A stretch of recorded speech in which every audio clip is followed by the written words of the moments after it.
ज़रा सोचिए, एक आशिक जिसने अपनी गर्लफ्रेंड की हत्या कर दी। मामूली से झगड़ा हुआ और उसने न सिर्फ अपनी प्रेमिका की हत्या की बल्कि उसके शव के कई टुकड़े किए और बाद में फ्रिज में छुपा दिया ठिकाने लगाने के लिए। मामला विशाखापट्टनम का है। दिल दहला देने वाली घटना है। इस घटना ने एक बार फिर श्रद्धा वॉकर हत्याकांड की याद दिला दी।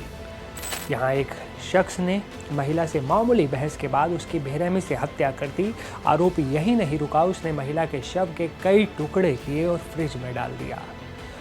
आरोपी को गिरफ्तार कर लिया गया है। हत्यारा रविंद्र मूल रूप से आंध्र प्रदेश के विजयनगरम जिले के राजम का रहने वाला है और वर्तमान में विशाखापट्टनम के माजुवाका में वो रह रहा था, एलबी नगर में। लेकिन कहानी सिर्फ यहीं खत्म नहीं होती।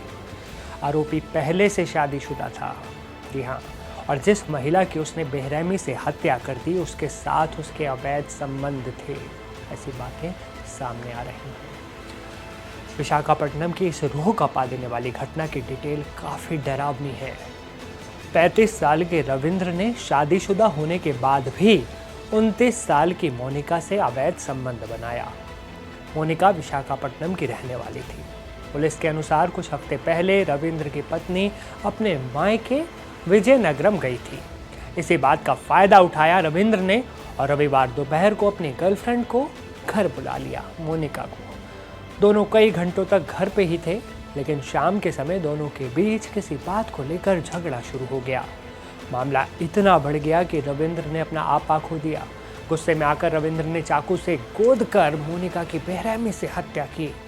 यही नहीं, हत्या करने के बाद आरोपी रविंद्र ने घर के अंदर ही मोनिका के शव के कई टुकड़े किए और शव के कुछ हिस्सों को बैग में भरकर ठिकाने लगाने के लिए एक सुनसान जगह पर फेंक दिया उसने ले जाकर, जबकि बाकी हिस्सों को अपने ही घर की फ्रिज में, रेफ्रिजरेटर में छिपा कर रख दिया। अब सवाल है कि इस हत्याकांड का खुलासा कैसे हुआ। यह भी आपको हैरान कर देगा। जब रविंद्र की बुद्धि थोड़ी शांत हुई और उसे अपनी गलती का एहसास हुआ, वो जानता था कि कानून के राज में आज नहीं तो कल वो दबोचा ही जाएगा, बचने के कोई चांस नहीं है। इसलिए इस हत्याकांड का पता तब चला जब रविंद्र ने खुद पुलिस स्टेशन जाकर अपना जुर्म कबूल कर लिया। जब पुलिस उसके घर पहुंची तो उन्हें फ्रिज और घर के अंदर से शरीर के कटे हुए हिस्से मिले। तलाशी के दौरान पीड़िता का सिर बरामद नहीं हो सका। पुलिस को शक है कि आरोपी ने सिर को किसी दूसरी जगह फेंक दिया है, ठिकाने लगा दिया है। शरीर के गायब हिस्सों की, खासकर सिर की तलाश के लिए पुलिस ने अब एक स्पेशल टीम बनाई है। आरोपी ने अपना गुनाह मान लिया है। अब पुलिस ये पता लगाने की कोशिश कर रही है कि उनके बीच किस बात पर झगड़ा हुआ था और क्या ये हत्या पहले से तय थी, प्री प्लान थी, या फिर सब कुछ अचानक हुआ। पुलिस ने हत्या का मामला दर्ज कर लिया है और जांच जारी है। लेकिन ऐसी घटनाएं हमारे सभ्य समाज के लिए एक धब्बे की तरह हैं। अगर आपके किसी से नहीं बन रही तो आप अलग हो जाइए, रिश्ता खत्म कर दीजिए और ज़िंदगी में आगे बढ़िए और सामने वाले को भी बढ़ने का मौका दीजिए। लेकिन किसी को मार देना, ऐसी सोच भी भयानक होती है।